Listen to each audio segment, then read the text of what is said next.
नमस्ते। आज मेरे साथ राहुल देव साहब हैं। राहुल देव साहब का मैं एक और डिस्क्लेमर कर देता हूँ।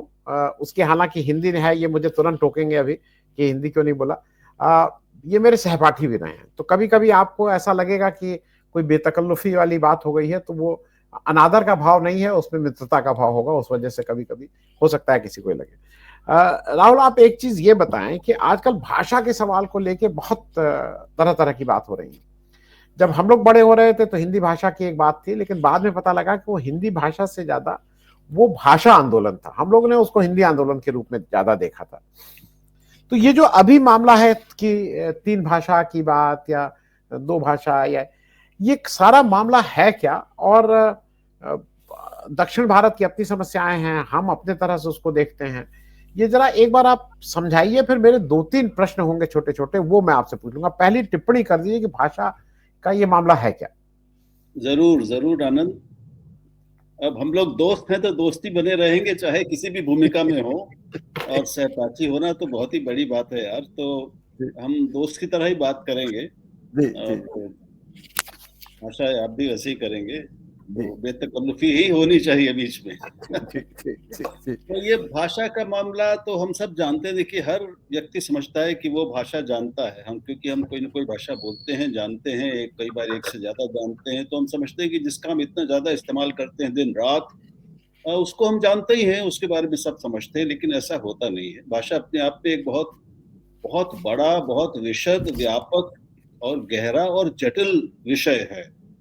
वो उतना आसान है नहीं जितना हमको कई बार लगता है।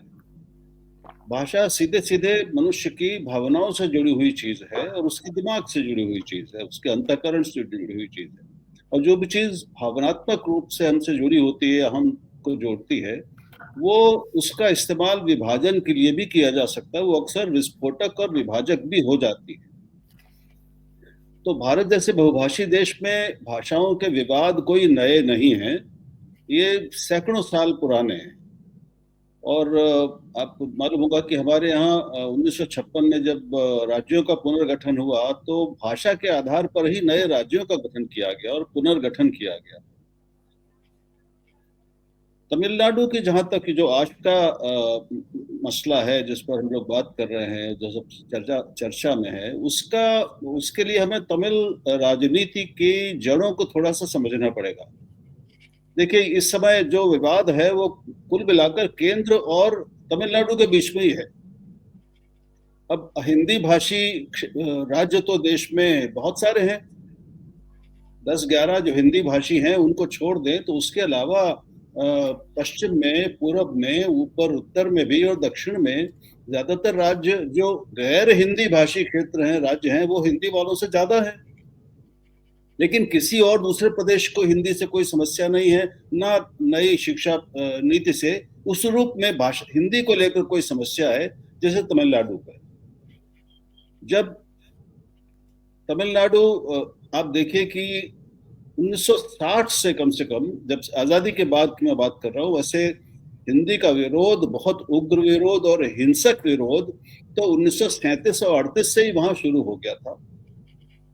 तमिलनाडु में जो उस समय मद्रास राज्य हुआ करता था, आप जानते हैं। जी तो वहाँ राजा जी तो मुख्यमंत्री थे मद्रास स्टेट के। वो बहुत बड़े स्वतंत्रता सेनानी थे, हम सब जानते हैं। राष्ट्रीय स्तर के उच्चतम शीर्षतम नेताओं में उनका नाम था, वो उसमें शामिल थे।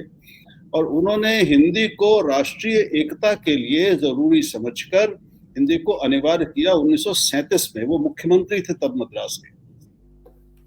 इसका बहुत उग्र विरोध किया उस समय द्रविड़ पार्टी। एक पहले न्याय पार्टी बनाई थी, पेरियार रामास्वामी, पेरियार आए जिनको आए कहते हैं। हाँ, तो उन्होंने इसका बहुत उग्र किया, विरोध किया। और चूंकि आज की तमिल राजनीति भी लगभग समझिए कि 100% या 99% उसी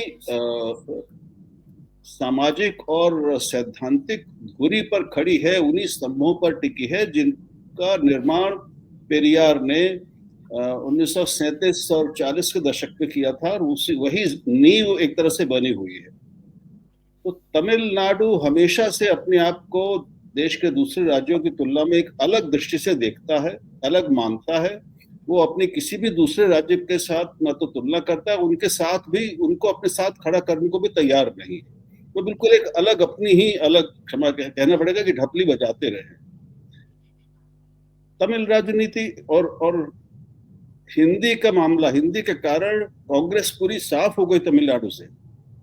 राजा जी चुनाव हार गए और उसके बाद जो पार्टियां सत्ता में आई, यानी जो तमिल पार्टियां सत्ता में आई, पहले डीएमके थी, फिर एआईडीएमके हुई, फिर उसके कई और अलग अलग जैसे में बहुत सारी पार्टियां जो आज दिख रही हैं। शुरुआत हुई थी जस्टिस पार्टी से, जो पेरियार ने शुरू की थी। तो इन सब का जस्टिस पार्टी से शुरुआत करके जो वैचारिक आधार रहा है, उसके 4 खंबे रहे हैं। पहला खंबा है कि साहब उत्तर वालों का विरोध, उत्तर भारत का विरोध। ये था कि ये उत्तर भारत थे, आर्य थे, ये लोग बाहर से आए, पहले हमारा ही देश पर कब्जा था और इन्होंने हमको हरा के हमको वहां से खदेड़ के दक्षिण में भेज दिया, और हम तो मूल द्रविड़ लोग ही इस देश के मूल निवासी। उत्तर भारत के दूसरा उनका विरोध है संस्कृत से, टकराव मानते हैं वो कि हमारी तमिल सर्वश्रेष्ठ भाषा है, सबसे ज्यादा पुरानी विश्व की और भारत की भाषा है, और संस्कृत ने उसको नुकसान पहुंचाया। तो संस्कृत और संस्कृतवाद, यानी संस्कृत को वो ब्राह्मणवाद से जोड़कर देखते हैं, इसलिए उसका विरोध। तीसरा, आर्य और अनार्य का झगड़ा, आर्य और द्रविड़ का झगड़ा। शुरुआती बिल्कुल बुनियाद में वो था कि हम द्रविड़ हैं, ये आर्य बाहर से आए और इन्होंने हमको दक्षिण में वो कर दिया, इसलिए हमारी इनसे दुश्मनी है। और चौथा इसका खंबा है हिंदी का विरोध। हिंदी क्यों? क्योंकि वो उत्तर भारत की भाषा है, वो तथाकथित आर्यों की भाषा है और संस्कृत से मिलती जुलती है, उसी की बेटी मानी जाती है। तो ये चारों इन खंबों पर समझिए कि कम से कम 100 साल से, 80-90 साल से तमिल राजनीति इन्हीं 4 खंबों पर चली हुई है। ये वैचारिक खंबे हैं जिन पर वो टिकी हुई है, और आज भी तमिल राजनीति में ये बुनियादी ड्राइव्स हैं, मैं भी अंग्रेजी बोल रहा हूँ, जो बुनियादी उसकी एक मौलिक भावनाएं हैं, जो आधार है, वैचारिक आधार, और ये भावनात्मक आधार है, केवल वैचारिक आधार नहीं रहा। तो इतने सालों में, 70-80 साल में, ये इतना मनोविज्ञान इतना गहरा और व्यापक बना दिया गया है तमिलनाडु में कि एक आम तमिल के मन में हिंदी को लेकर और उत्तर भारत को लेकर बहुत गहरी, मैं कहूंगा बहुत गहरा विरोध है और बहुत हेय दृष्टि है। और वो अपने को, मैं एक अंतिम बात ये कह दूं, ये हिंदी वालों को नहीं मालूम होगा क्योंकि वो हिंदी में नहीं आया ये विमर्श, लेकिन 1871 से इसकी शुरुआत हुई थी, और इन 60-70 सालों में तमिलनाडु में तमिल साहित्य में इस तरह की चीजें लिखी गई हैं, कविताएं लिखी गई हैं, साहित्य लिखा गया है, विमर्श हुआ है, बहसें हुई हैं, भाषण हुए हैं, जिनमें हिंदी को हत्यारी भाषा कहा गया है, राक्षसी भाषा कहा गया है। ये कहा गया है और फैलाया गया है कि अगर हिंदी आ गई तो ये हमारी तमिल संस्कृति को और तमिल भाषा को नष्ट कर देगी, ये उसको खा जाना चाहती है। इस तरह के भाव भरे गए हैं वहां के लोगों में, क्योंकि हिंदी के लोगों का ऐसा कभी, मतलब किसी भी भाषा को कोई इरादा हो ही नहीं सकता। आज जो हम देख रहे हैं उसकी तात्कालिक उसका जो कारण है वो ये है कि अगले साल 2026 में तमिलनाडु में चुनाव होने वाले। अब चुनाव में हम जानते हैं कि डीएमके एआईडीएमके इनकी मुख्य लड़ाई है, और तो उसमें हर वो मुद्दा बनाया जाएगा, हर वो विषय जो हर पार्टी को, सत्तारूढ़ पार्टी है या कोई हो, लोगों को अपनी ओर खींचने में सहायक हो। हिंदी विरोध सबसे आसान, सस्ता, सुलभ, टिकाऊ मुद्दा है तमिलनाडु राजनीति के लिए, कि लोगों को उत्तेजित करना है, भड़काना है तो हिंदी का वो नारा उछाल दो कि ये हिंदी इम्पोजिशन हो रहा, थोपी जा रही, जबकि इस शिक्षा नीति में हिंदी का उल्लेख भी नहीं है। नहीं, मैं राहुल थोड़ा इस बात को, इसलिए मैं वहां ले नहीं जाना चाहता था, लेकिन चूंकि आपने कहा कि सबसे आसान तमिल है, तो देश की राजनीति वैसे हो रही है। देश की जो सबसे प्रमुख पार्टी है उसको हिंदू मुस्लिम करने में सबसे आसानी से लगता है कि हिंदू धर्म खतरे में है, तो इस पे वोट मिलता है तो वो करती है। तो ये मुझे लगता है सियासत जहां जो कर रहा है वो क्या कर रहा है और उसमें क्या नुकसान कर रहा है देश का, राष्ट्र का, वो एक अलग बात है। लेकिन मैं एक दूसरी बात समझना चाह रहा हूं। मेरी जो समझ है वो भाषा जो है वो धर्म से ज्यादा जोड़ती है। वो बांग्लादेश उसका एक प्रमाण है हमारे सामने कि धर्म से ज्यादा भाषा जोड़ती है। भाई ये तो जो तमिलनाडु था, ये मद्रास प्रेसिडेंसी था जिसमें केरल का एक बड़ा हिस्सा, पूरा आंध्र प्रदेश थे। लेकिन जो आंदोलन पूरा हुआ वो भाषा ही के उस पर हुआ, जो तेलुगु भाषी लोग थे उससे अलग हुए। मैं सिर्फ कहना ये चाह रहा हूं कि कहीं ना कहीं एक मैसेजिंग ये भी, अच्छा वो कई चीजें जुड़ के हो रहा है। आप तमिलनाडु को उसका जो ड्यू है वो नहीं दे रहे हैं। आप तमिलनाडु में एक ऐसा गवर्नर साहब बैठा दिए हैं जो 2-2, 2.5-2.5, 3-3 साल तक फाइल दबाए रखते हैं। ये कई चीजों का मेल जोल है जो शायद उनको लगता है कि इस वाले चीज में सबसे ज्यादा आप कम्युनिकेट कर सकते हैं। अगर आप इन सारी चीजों में बात करें, संवाद सबसे अच्छा लोगों को समझने में होगा कि हमारे साथ जाती हो रही है। तो वो भी एक आपकी बात को मैं कुछ हद तक मानता भी हूं कि उसका है, उसका उस तरह से प्रकट हो रहा है। लेकिन मैं एक चीज और समझना चाहूंगा। मेरी लड़की बंबई रहती है और मेरे जो नाती पोते हैं वो सब बंबई में। मूल बात वो 3 भाषा और 2 भाषा और एनईसी की बात मैं नहीं कर रहा हूं। लेकिन मेरा ये मानना है कि जो जिस प्रदेश में रहता है उस प्रदेश की जो भाषा हो वो उसकी पहली भाषा होनी चाहिए अगर वो स्कूल पढ़ने जा रहा है। और ये हमारे यहाँ कहीं हम हिंदी भाषी लोग नहीं मानते हैं कि हमें यह है कि हमें हिंदी आती है, बाकी क्यों सीखें। मैं बंगाल में रहा, 6-7 साल नौकरी करके आ गया, मैं क्यों बंगाली सीखूं। मैं तमिलनाडु में नौकरी करता हूं, मैं क्यों सीखूं। मैं ये बात इसलिए कह रहा हूं कि ये हमारी तरफ से भी एक हिंदी के प्रति प्रेम नहीं बोलूंगा।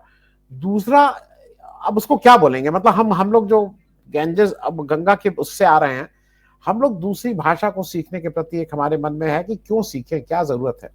मैं इस पे एक टिप्पणी चाहूंगा। अगर भाषा तो आप जितनी सीख लीजिए उतना अच्छा है, मतलब आपके ही हित में है।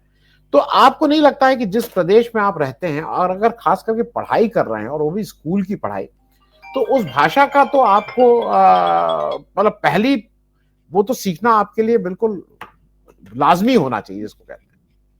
मैं आपसे पूरी तरह सहमत हूं, 100%। ये मतलब कहीं भी हो हम, ये भारत से बाहर भी उतना ही सच है जितना भारत में सच है, और इसमें कोई किंतु परंतु नहीं हो सकता। और हिंदी वालों के साथ समस्या है, बहुत सारी समस्याएं हैं उनके साथ, और उसमें ये भी एक बहुत बड़ी समस्या है। आप देखिए कि 2011 के हमारे जो जनगणना के आंकड़े हैं तो उसमें भाषाई जनगणना भी होती है, उसी में वो मिल जाता है, हमको डेटा मिल जाता है। तो हिंदू अखबार ने एक बहुत अच्छा, मुझे पहले उसकी जानकारी थी लेकिन शायद लोगों को नहीं होगी, लेकिन क्योंकि वो देखते नहीं है, बुनियादी डेटा है, हम लोग नहीं देखते। तो उसने एक बहुत अच्छा 4-5-6 ग्राफ बनाकर एक लेख छापा है, आप भी मैं देखिएगा, जिसमें किस प्रदेश में बहुभाषिता कितनी है इसके सरकारी आंकड़े हैं, केंद्र सरकार के आंकड़े हैं। कहां पर एक भाषिता ज्यादा है, मोनोलिंगुअलिज्म, कहां द्विभाषिकता यानी बाइलिंगुअलिज्म, कहां 3 भाषाएं बोलने की त्रिभाषिकता यानी ट्राइलिंगुअलिज्म, ये किन प्रदेशों में क्या स्थिति है, इसका एक पूरा डेटा उन्होंने उसको एक प्रस्तुत किया है सामने लाकर। और उसमें ये बात स्पष्ट रूप से निकल के आती है। कई चीजें उन्होंने, एक खतरनाक चीज भी उसमें जोड़ी है, मैं उस पर आता हूं, कि जो सबसे ज्यादा एक भाषिकता पूरे देश में हिंदी भाषी प्रदेशों में पाई जाती है, यानी वो केवल एक ही भाषा जानते हैं, अपनी भाषा, वो दूसरी भाषा नहीं जानते। जो आप जो कह रहे हैं वो इच्छा के कारण है या उसके कुछ और भी कारण है, इस पे हम विचार बाद में कर सकते हैं।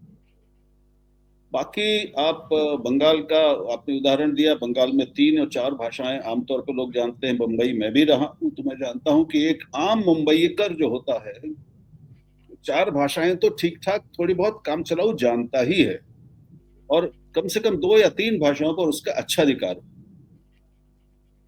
ये आंकड़े इसमें भी है कि हिंदी में अहिंदी भाषी प्रदेशों के कितने प्रतिशत लोग हिंदी बोल लेते हैं, उनमें क्या वृद्धि हो रही है या वो बराबर है या वो कम हो रही है। यानी इन दरों का भी एक विश्लेषण है कि कहां पर हिंदी भाषा बोलने वाले, अपनी भाषा के साथ हिंदी बोलने वालों की संख्या कहां घट रही है, कहां बढ़ रही है। वैसे ही अंग्रेजी के साथ भी उन्होंने निकाला है कि अंग्रेजी बोलने वालों की संख्या, अपनी भाषा के साथ अंग्रेजी भी बोलने वालों की संख्या घट रही है या बढ़ रही है, किस प्रदेश में कितनी। ये सारा डेटा, ये आंकड़े हमारे पास उपलब्ध है। उसमें भी ये स्पष्ट नजर आती बात कि, और कई जगह तो बहुत आश्चर्यजनक है। आजकल देखिए, मैं घोषित हिंदी और भाषा प्रेमी हूँ और अपनी भाषाओं को बढ़ाने वाले की बात करता हूँ, लेकिन मैं ये हर बार कहता हूँ कि अच्छी अंग्रेजी हर भारतीय की और भारत की इस समय आवश्यकता है, क्योंकि वो ज्ञान का सबसे बड़ा स्रोत है। आधुनिक ज्ञान विज्ञान का सबसे बड़ा स्रोत भारतीयों के लिए अंग्रेजी भाषा है। दूसरी भाषाएं भी हो सकती थी, लेकिन ऐतिहासिक कारणों से अंग्रेजी है। तो अंग्रेजी वंचित होना इस समय एक बहुत बड़ी सीमा तक ज्ञान और विज्ञान वंचित होना है, कि हिंदी में भी वो आधुनिक ज्ञान विज्ञान हमारे पास न तो अनुवाद के रूप में उपलब्ध है, न मौलिक ज्ञान के रूप में उपलब्ध है। लेकिन कई जगह, कई प्रदेशों में, महाराष्ट्र में, पंजाब में, गुजरात में और बंगाल में भी, और दक्षिण में भी कुछ राज्यों में, केरल में और आंध्र प्रदेश में, ये आंकड़े बता रहे हैं कि अपनी भाषा के साथ साथ हिंदी बोलने वालों की संख्या बढ़ रही है।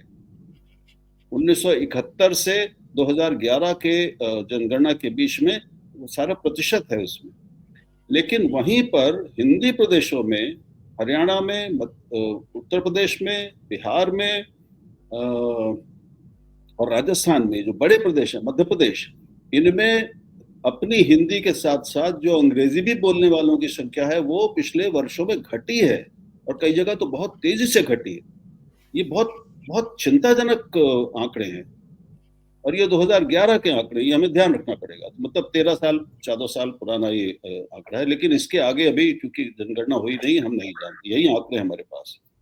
तो ये एक बहुत, मैं कहूंगा कि भयानक है। और इसी के साथ उन्होंने जोड़ा है HDI, ह्यूमन डेवलपमेंट इंडेक्स, मानव विकास सूचकांक। तो एक सीधा सीधा समझ में आता है, लोगों को बिना आंकड़े पढ़े भी मालूम है, एक मन में सबके भाव अभी आ गया है कि भाई अंग्रेजी से अच्छी नौकरी और अच्छे रोजगार और ये सब, एक जीवन स्तर बेहतर होता है। और जिन प्रदेशों के का मानव विकास सूचकांक आगे है, उनमें अंग्रेजी में प्रवीण लोगों की संख्या भी ज्यादा है, अनुपात प्रतिशत भी ज्यादा है। और जो प्रदेश मानव विकास में सबसे नीचे हैं, उनमें अंग्रेजी बोलने वालों की संख्या भी उतनी ही कम है, जिसमें जाहिर है कि हमारे हिंदी भाषी प्रदेश उसमें आ रहे हैं। ये एक कई बहुआयामी एक ये समस्या है। हिंदी वाले ही सबसे ज्यादा दूसरे प्रदेशों में नौकरी रोजगार के लिए जाते हैं, मजदूरी के लिए जाते हैं। और आपने बिल्कुल जो ठीक कहा कि उनमें से ज्यादातर, कुछ अपवाद भी हैं, लेकिन ज्यादातर वहां भी अपनी ही दुनिया में, अपने ही जैसे लोगों की दुनिया में उन्हीं के साथ वो रहते हैं, अपना एक दायरा बना लेते हैं। अपने उस नए जगह जाकर, नए दायरों में, नए क्षेत्रों में, नए लोगों से परिचय और घनिष्ठता वो नहीं बनाते। तो वो उसी छोटे से कुएं में, हिंदी के अपने कुएं में रह जाते हैं, जिसमें फिर जाति और ये सारी चीजें भी, क्षेत्र वगैरह सब आ जाता है। ये एक मनोदशा, एक मनोवैज्ञानिक समस्या है। और हिंदी वालों को हिंदी प्रदेशों में भी अगर उनको आगे बढ़ना है, अपने प्रदेशों को आगे बढ़ाना है और खुद भी आगे बढ़ना है, तो उन्हें बहुभाषिकता बढ़ानी पड़ेगी, द्विभाषिकता बढ़ानी पड़ेगी, त्रिभाषिकता भी बढ़ानी पड़ेगी, कुल मिला के बहुभाषिकता। तो मैं आपसे सहमत हूँ, लेकिन उसके जो गंभीर परिणाम हैं वो भी हमें समझ लेने चाहिए। जो मैंने कहा कि मानव विकास के लिए अब जरूरी भारत में ये हो गया है कि अपनी अपनी भाषा के साथ, और एक या दो, कम से कम 2 भारतीय आधुनिक भाषाओं के साथ अच्छी अंग्रेजी का ज्ञान भी मानवीय विकास के लिए, भारतीयों के लिए जरूरी है। जी जी राहुल, मैं एक आपको मतलब अपनी एक ऑब्जर्वेशन बता दूं। अंग्रेजी का मैं इसलिए बता दूं, बहुत से लोग ये कहते हैं कि अंग्रेजी अगर पेट की भाषा अंग्रेजी है, अगर रोटी खानी है, अगर चूल्हा जलाना है, तो आपको अंग्रेजी आएगी तो आपका चूल्हा बेहतर जलेगा। इस तरह की भी बात कुछ लोग कहते हैं, नौकरी आपको बेहतर मिल जाएगी, वही बात। दूसरा, लेकिन एक चीज मैं एक इसलिए ऑब्जर्व कर रहा हूं, जो आपकी बात मैंने उसको कभी रिलेट नहीं किया था। एक समय भारत की तूती बोलती थी, जब हमारी सर्विस इंडस्ट्री हुई तो ये जो फोन पे और इस पे इस तरह के जो लोग थे, इस पे हमारी तूती बोलती थी, मतलब हम बिल्कुल इसको कंट्रोल करते थे। आज वो हमारी जो है वो काफी खिसक गया है, हमारे हाथ से वो बिजनेस काफी खिसका है, और वो साउथ ईस्ट एशिया के बहुत से देशों में वो पहुंच गया है। अंग्रेजी उन लोगों ने बहुत जल्दी सीखी, चीन वाले अंग्रेजी बहुत सीख रहे हैं, और वो अंग्रेजी सीख के आपसे वो बिजनेस छीन रहे हैं। जिसपे एक समय हमारा अकेला दबदबा था। मतलब हम जब आज से 20-25 साल पहले ये सब कॉल सेंटर और ये हो रहे थे, हमसे बड़ा कोई था ही नहीं, हम सबसे। तो शायद इस दृष्टि से भी हमारे मन में जो एक है ना, नहीं हम अगर सोशलिस्ट हैं, हम अगर ये हैं, तो हम अंग्रेजी विरोधी हैं। वो हम 67, 68, 69 की मानसिकता से बाहर नहीं निकल पा रहे हैं। ये हमारी आपकी जिम्मेदारी भी है। जो आपने जो कहा कि भाई अगर अगर नौकरी चाहिए, हिंदी बिल्कुल सीखना जरूरी है। मैं एक सामने जो आपने सेंसस की बात कही थी, हिंदी 2011 का सेंसस है, 32 करोड़। बंगाली मेरे नंबर 2 है भारत की भाषा, करीब करीब 10 करोड़ लोग। Bengali number 2, Marathi number 3, Telugu number 4, Tamil number 5 पे है। जबकि मैं जनरली समझता था कि, मुझे ऐसा था कि नहीं, तमिल जो होगी ऊपर की भाषा होगी। मैं एक चीज और करके बात खत्म करूंगा। आपको कभी कभी नहीं लगता है कि जितना हम लोग भी जब बाहर गए, कहीं गए, हिंदी पिक्चरों ने जितना शायद हिंदी भाषा की सेवा की है, या हिंदी को एक दूसरे से जोड़ने का प्रेम वाला काम किया है, जो बंधन किया है, वो शायद नेता लोगों ने उसी बंधन को उतना ही तोड़ने का काम किया है। वो चाहे चाहे कोई हो, लेकिन हिंदी पिक्चरों का एक अमूल्य योगदान है हिंदी को आगे बढ़ाने में। इसमें तो कोई शक है ही नहीं आनंद। तो ये तो सब लोग इसको जानते हैं, सब मानते हैं। कोई हिंदी का बड़े से बड़ा विद्वान इससे इनकार नहीं करेगा। और मनोरंजन की दुनिया में जो हिंदी की बादशाहत है एक तरह से, उसकी लोकप्रियता को बढ़ाने में वो एक बहुत बड़ा कारण है। लेकिन हमें ये ध्यान रखना पड़ेगा कि उसने हिंदी के बोली रूप को बढ़ाया। हिंदी एक बोली के रूप में फैली है, एक पूरी भाषा, यानी जिसमें लोग पढ़ते हो और लिखते भी हो, वो नहीं है। और कोई भी भाषा को जानना तब तक पूरा नहीं होता जब तक उसमें हम तीनों काम ये नहीं करते, बोलना, लिखना, पढ़ना। लेकिन उसके बावजूद हिंदी से परिचय बढ़ाने में, हिंदी को सुगम बनाने में फिल्मों ने असाधारण ऐतिहासिक काम किया है, आज भी कर। लेकिन अभी जो, जैसे शुरू में ही बात हम लोगों ने की थी, इस समय जो समस्या है वो हमें, अगर हम तमिल वाले मुद्दे से थोड़ा सा आगे जाना चाहें और भाषा को उसकी और नए आयामों में समझना चाहें, तो एक तो मैं कह चुका हूं कि अंग्रेजी की जो जरूरत या अनिवार्यता एक तरह की बन गई है, उसमें यह जरूरी है कि अच्छी अंग्रेजी सीखने की व्यवस्था पूरे देश में, हर राज्य में होनी चाहिए। हिंदी प्रदेशों में क्या स्थिति है, मैं वहाँ के हिंदी शिक्षकों पर, अंग्रेजी शिक्षकों पर और उनकी गुणवत्ता पे कोई टिप्पणी नहीं करना चाहता, लेकिन आप और हम जानते हैं। तो वो बेचारे खुद लाचार हैं अंग्रेजी में, अंग्रेजी के शिक्षक होने के बावजूद, तो कैसे अच्छी अंग्रेजी सिखाएंगे? वो अच्छी हिंदी और अच्छी भाषा भी नहीं सिखा पाते। भाषा शिक्षण एक अलग बहुत गंभीर मसला है, उसको छोड़ देते हैं। लेकिन उससे होता क्या है कि नई भाषाएं सीखने से, जो तमिलनाडु वाले नहीं समझ रहे हैं और अपनी वो जो एक जिद है उनकी, 60 साल पुरानी जिद कि हम हिंदी को नहीं घुसने देंगे, तो ये इससे वो अपना नुकसान भी कर रहे हैं, अपने बच्चों का नुकसान भी कर रहे हैं। देखिए, हिंदी जो एक संपर्क भाषा बनी भारत की, वो इसलिए नहीं बनी कि केंद्र सरकार ने उसको बना दिया और राजभाषा बना दिया। वो देश की प्रमुख सबसे बड़ी संपर्क भाषा 100, 125, 150 साल पहले बन चुकी थी। तभी महात्मा गांधी और राष्ट्रीय आंदोलन के, स्वतंत्रता आंदोलन के सभी लोगों ने, हिंदी भाषी नेताओं ने सहर्ष हिंदी को ही आगे बढ़ाया राष्ट्रभाषा के रूप में। क्यों बढ़ी थी? क्योंकि पहले जहाज और हवाई जहाज से तो लोग आते जाते नहीं थे, ये तो बहुत बाद में आया। तो लोग बैलगाड़ी से, फिर ट्रेनें आई तो ट्रेनों से, लेकिन उससे भी पहले हजारों साल से उत्तर के लोग दक्षिण जाते थे, दक्षिण के लोग उत्तर आते थे, तीर्थ यात्राओं के कारण जाते थे, व्यापार के लिए जाते थे, देशाटन के लिए जाते थे। तो ये जो पूरे देश में एक दिशा से दूसरी दिशा में जाने की जो यात्रा होती थी, वो धीरे धीरे होती थी, और सबको हिंदी के इस क्षेत्र से, जो बीच में मध्य देश है, मध्य भारत है, उससे होकर गुजरना पड़ता था। तो इससे धीरे धीरे टूटी फूटी हिंदी सबको सब उठाते गए, और बम्बईया हिंदी भी हो गई, उसमें मद्रासी हिंदी भी हो गई, और उसमें कलकतिया हिंदी भी हो गई, ये सारी चीजें हो गई। तो एक अपने आप हिंदी एक राष्ट्रीय संपर्क भाषा बन चुकी थी आजादी के काफी पहले से। इसी तथ्य के कारण उसको राजभाषा या राष्ट्रभाषा राजभाषा बनाया गया। संविधान सभा में भी यह बात, इस सच को सबने स्वीकार किया। ये बात आज भी इस देश में अगर तमिलनाडु में कोई रहता हो या केरल में रहता हो, किसी भी बच्चे को, किसी लड़की को अगर देश के दूसरे हिस्सों में जाके काम करना है, व्यापार करना है या रोजगार लेना है, रहना है, परीक्षा देने के लिए ही रहना है, पढ़ाई करनी है, तो हिंदी उसके लिए बहुत उपयोगी भाषा है, दैनिक जीवन को आसान बनाती है। अंग्रेजी तो सब सीख ही रहे हैं, तो उससे अपने यहाँ बच्चों को वंचित रखना, इसका कोई तुक नहीं है। ये उनको, उनका नुकसान करना है, इसको कह भी रहे हैं, लेकिन उनकी जिद है कि हम हिंदी को घुसने नहीं देंगे। तो देखिए कि ये सवाल उनसे पूछा जाना चाहिए और बनता है कि भाई केरल को कोई समस्या नहीं, केरल में त्रिभाषा फार्मूला लागू है शुरू से आज तक, आज भी वहां हिंदी अनिवार्य रूप से पढ़ाई जाती है।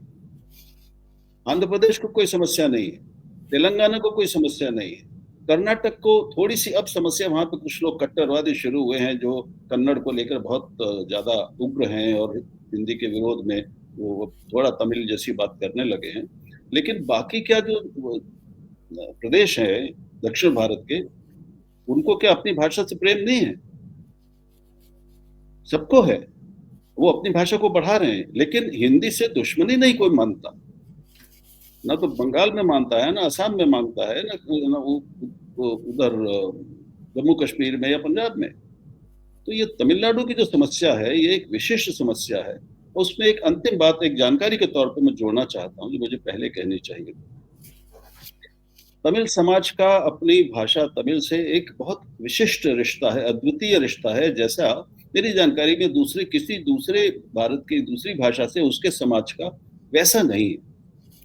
और तमिल को वहां पर 100, 150, 200 साल से एक देवी के रूप में, माँ के रूप में और एक विशिष्ट दैवी उपस्थिति के रूप में देखा जाता है। तमिल, इसीलिए वहां पर हम ऐसी उग्रता देखते हैं कि ये लोगों को जब लगा कि हिंदी के आने से 1965-68 में जो दंगे हुए थे, वहां पे आंदोलन हुआ था कि हिंदी हमारी ये हत्यारी राक्षसी हिंदी जो उनको बताया गया था, ये हमारी तमिल को खाने आ रही है, उसको ये नुकसान पहुंचाने आ रही है, तो लोगों ने आत्मदाह किया। बहुत उग्र आंदोलन हुआ था, 100 से ज्यादा लोग मरे थे उसमें से, 70 तो एक आंकड़ा है, सरकारी आंकड़ा। तो ये जो उग्रता है और अपनी भाषा से एक उग्रता और हिंसा की हद तक एक लगाव है तमिल समाज का तमिल से, ये दूसरी जगह उस तरह का नहीं है। तो इसने उनको एक थोड़ी एक विचित्र सा मनोविज्ञान भी दिया है। जी, वो मैं राहुल जी, मैं खत्म करते समय बस एक ही कहूंगा, देखिए ऐसा है कि बहुत सी चीजें कौन क्या कह रहा है ये भी है। आज किन्हीं भी कारणों से जब हमारा एक नेतृत्व ये कहता है कि डबल इंजन सरकार बनेगी तभी विकास हो पाएगा, तो एक आप बात ही शुरुआत इससे करते हैं कि अगर डबल इंजन नहीं तो विकास नहीं होगा। आप उसका दूसरा पक्ष ये भी है, अगर तमिलनाडु में एक केंद्र सरकार के रिप्रेजेंटेटिव के तौर में राज्यपाल अगर कहते हैं कि आपका नाम तमिलनाडु नहीं, आपका नाम तो तमिज़गम होना चाहिए, तो ये मतलब मैं भी तमिल अगर मैं होता तो मैं भी वैसे ही रिएक्ट करता, क्योंकि आप मुझे ये नहीं बताएंगे कि मेरा नाम क्या होना चाहिए। ये मैं तमिल में अगर मैं हूं तो ये मैं तय करूंगा। मैं पूरी तरह ठीक कह रहे हैं आप जी। तो ये जो सरकारों के जो राज्यपाल हैं, ये कहना पड़ेगा कि इन्होंने अपनी सीमाओं का, अपनी संवैधानिक सीमाओं का, मर्यादाओं का इतना अतिक्रमण किया है। वो शुद्ध एजेंट के रूप में काम करते रहे हैं और आज भी कर रहे हैं, और उसमें तमिलनाडु के राज्यपाल महोदय तो बहुत प्रमुख हैं, बहुत आगे हैं। वो चिढ़ाने के लिए, एक सिर्फ कोचने के लिए इस तरह की बातें करते हैं और कई बार मतलब हास्यास्पद बातें करते हैं जो किसी उनकी पद पर बैठे व्यक्ति से अपेक्षा नहीं की जाती। दूसरी बात, केंद्र ने भी इसमें गड़बड़ की है। धर्मेंद्र प्रधान के 2-3 बयान इस बीच आए हैं ऐसे जो बिल्कुल आपत्तिजनक हैं, बहुत ज्यादा आपत्तिजनक हैं। और ये क्या मतलब है कि साहब, आपको शुरू से मालूम है, आज से नहीं, हर केंद्र सरकार को मालूम है कि तमिलनाडु त्रिभाषा फॉर्मूला लागू नहीं करेगा। उन्होंने आज तक नहीं किया। 1968 में जब नीति बनी तब से भी नहीं किया, तो अब वो क्यों करेगा? वो विरोध करेगा, ये आपको मालूम था। तब उसको अपनी एक योजना से, समग्र शिक्षा योजना, और उसमें उसके उसके फंड से मिड डे मील जोड़ने की, का, हाँ मिड डे मील, अपराह्न भोजन वोजन का आप पैसा रोक तो लीजिए, तो ये हाँ ये तो हाथ मरोड़ कर अपने बात करने की, इसको कोई कैसे स्वीकार कर सकता है? और उसके बाद भी अब उन्होंने मतलब निर्मला सीतारमन ने भी जो कहा है 2 दिन पहले, वो भी बहुत ही आपत्तिजनक बात है। उन्होंने लोकसभा में कहा, और धर्मेंद्र प्रधान ने वैसे ही लोकसभा में बोल दिया कि अब उनकी सभ्यता पर टिप्पणी कर दी तमिलनाडु के लोगों के और वहां के एमपी की। तो ये तो बहुत अपमानजनक और आपत्तिजनक बातें हैं, और केंद्र का दोष इसमें उनकी जिम्मेदारी है इस पूरे विवाद को भड़काने में। उन्होंने अपनी ओर से समझदारी से, संतुलन से, शांति से उनको समझाने की कोशिश मुझे नहीं लगता कि ठीक से की है। पर्दे के पीछे भी बहुत सारी बातें की जाती, लेकिन आप वहां भी केवल शुद्ध राजनीति करेंगे तो इसका नुकसान तो होगा, दूसरा तो चुप नहीं बैठेगा। तो ये दोनों की जिम्मेदारी है, दोनों की।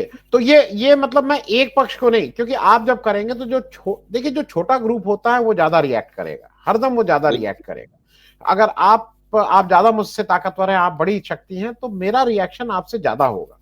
तो शायद मुझे ये लगता है कि ये लोग देश के उसको शायद भूल जा रहे हैं, सारे जो भी सियासत कर रहा है, और लार्जर उसमें मैं हरदम राहुल जी ये बोलता हूं कि भैया ये हिंदी का इन लोग सेवा की जगह हिंदी का नुकसान कर रहे हैं। जिस तरह से आप डंडा मार मार के हिंदी की बात करेंगे, हिंदी का नुकसान कर रहे हैं। लेकिन मैं सहमत हूं, लेकिन एक बात कहना बहुत जरूरी है आनंद। हाँ। ये जो अभी 2020 की नई शिक्षा नीति है, एनईपी, उसमें त्रिभाषा सूत्र में हिंदी का नाम ही नहीं है। तो इस नीति में हिंदी इंपोजिशन थोपने वाली बात कहां से उनको दिख रही है, ये मैं समझ नहीं पाता। ये बिल्कुल पुराने उसी मनारे को दोबारा चला रहे हैं, जबकि स्थिति बदल गई है। जब हिंदी को अनिवार्य 3 भाषाओं में, हिंदी है ही नहीं, क्या कहता है ये त्रिभाषा फार्मूला? मैंने इस पे बहुत व्याख्यान दिए इस नई शिक्षा नीति पे, इसलिए मैं जानता हूँ, भाषा वाले मामले पे तो विशेष तौर पे। कहता है कि स्थानीय भाषा और 1 या 2 आधुनिक भारतीय भाषाएं और अंग्रेजी, बिना नाम लिए, बिना ये कहे कि हम अंग्रेजी को अनिवार्य बना रहे हैं। अंग्रेजी को अनिवार्य बनाया गया है, बिना कंपल्सरी शब्द का इस्तेमाल किए या अनिवार्य। तो अंग्रेजी अनिवार्य है, हर प्रदेश में अपनी स्थानीय भाषा सबसे पहले वो अनिवार्य है, और जो तीसरी भाषा के रूप में किसी भी आधुनिक भारतीय भाषा को लेने का विकल्प है। हिंदी का नाम ही नहीं है उसमें। इसलिए अब तरह तरह के झूठे तर्क गढ़ के आप ये आरोप सिद्ध करने की कोशिश जो हमारे तमिलनाडु के मित्र कर रहे हैं, वो बिल्कुल निराधार है। मतलब ये वो ज्यादती कर रहे हैं। ये कहीं से हिंदी इंपोजिशन नहीं है, क्योंकि उसका नाम ही नहीं है।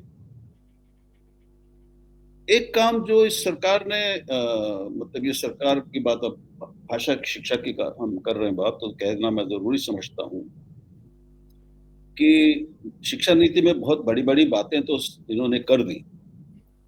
सारी भाषाओं को बढ़ाने की बहुत सारी बातें की हैं, भाषा को केंद्रीय महत्व दिया है, सब कुछ किया है। लेकिन अगर आप चाहते हैं कि ये उत्तर और दक्षिण का, ये हिंदी और तमिल या कर्नाटक और हिंदी और कर्नाटक और उसका कन्नड़ और या मलयालम और पंजाबी बांग्ला का विवाद ना हो, तो ये आपकी जिम्मेदारी बनती है कि आप प्रदेशों को, आप इन सारे भाषाओं के शिक्षकों को अच्छा ढूंढकर उनको नियुक्त करें, राज्यों की मदद करें कि उनको कुछ पैसा दें कि आप इनका इस्तेमाल करके इस पैसे से आप नए भाषा शिक्षक बनाइए और उनके दूसरे प्रदेशों में बनाइए। आज योगी और उत्तर प्रदेश या बिहार या वहां के मुख्यमंत्री ये कह दे कि हम अपने प्रदेश में इतने तमिल शिक्षकों को नियुक्त करेंगे और उसकी जिम्मेदारी हमारी है, केंद्र उसमें मदद कर दे, तो क्यों नहीं है? बहुत अच्छा है। राष्ट्रीय एकता की जो बात ये करते हैं तो वो हो जाएगी। ये क्यों नहीं किया जा रहा? तो शिक्षकों की, हिंदी के शिक्षकों की कमी है, गणित के, विज्ञान के शिक्षकों की कमी है। लेकिन या तो आप सबको पूरा करिए, लेकिन अगर आपको राष्ट्रीय एकता के नाम पर ये सब करना है तो आप फिर वो शिक्षक भी तो लाइए। वो नहीं कर रहे। मैं बिल्कुल मानता हूं राहुल इस बात को, लेकिन जो फिर वही जहां से बात आपने शुरू की और मैं भी, जो मैं तो ये मानता हूं कि पर से अगर आप ये कहते हैं कि डबल इंजन ही सरकार विकास दे सकती है, तो आप उस हमारे उस फेडरल ढांचे को, संघीय ढांचे को कहीं ना कहीं नुकसान पहुंचा रहे हैं। और मैं जो जो जो हिंदी हिंदू हिंदुस्तान की बात करता है, वो तो हिंदी का सबसे बड़ा दुश्मन है, ऐसा मुझे मानना है। नहीं नहीं, वो क्योंकि भारत का दुश्मन है। ठीक ठीक आज के समय में हिंदी हिंदू हिंदुस्तान की बात करना, ये प्रताप नारायण मिश्र ने शायद नारा दिया था, जी ये तो भारत की आत्मा के साथ विश्वासघात है। ये उस आत्मा की हत्या करना है, जी मूर्खतापूर्ण है, और ये बहुत दुर्भावनापूर्ण है। इसकी बात करना कानूनन अपराध होना इस पे चाहिए। अपराध। बहुत बहुत धन्यवाद राहुल, बातचीत करने के लिए। बहुत मजा आया।